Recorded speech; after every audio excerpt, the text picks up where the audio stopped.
ఈ 15 days లా మీరు ఒకసారి గమనించండి. నేను ఫస్ట్ బీజేపీ వాడైన రామ్ నగర్ కి ఫస్ట్ వాళ్ళ ప్రాబ్లం తెచ్చిన. ఒకసారి మీరు కనుక్కోండి, మీకు ఉంటారు కదా మీ పక్క కౌన్సిలర్లకు అడిగి తెలుసుకోండి.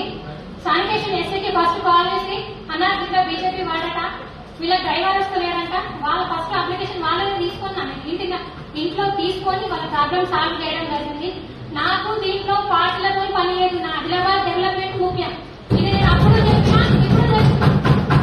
49 వార్డ్స్ కూడా నాకు ఈక్వలే. ఏ వార్డ్ లో అయితే ఎంత బడ్జెట్ అవసరం ఉంటుందో అంత మాత్రమే నేను తీసుకోగలుగుతాను. ఒకరు నాకు దగ్గర ఒకరు నాకు దూరం అని అట్లా ఏమున్నది.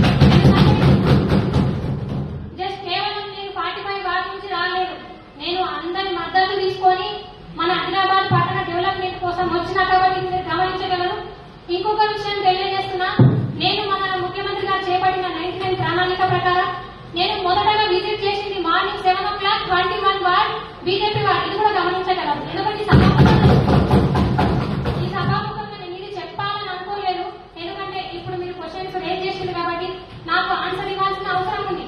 ఇప్పుడు నేను ఈ ఆన్సర్ ఇవ్వకపోతే మీ దృష్టిలో ఏమనుకుంటారంటే మీకు సంబంధించిన వాళ్ళకి మీకు సపోర్ట్ చేస్తారేమో అని మీరు ఒక ఆలోచన ఉంటుంది.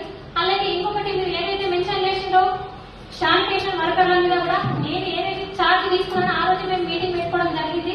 ఫస్ట్ మనం క్లీన్ చేయాల్సింది శానిటేషన్ మీద.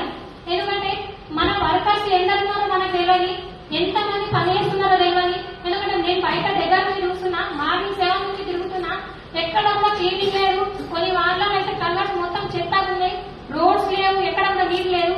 ఎవరిని అడిగినా కూడా నాకు ఫస్ట్ కంప్లైంట్ ఏమిస్తున్నారు, అమ్మ మాకు వర్కర్లు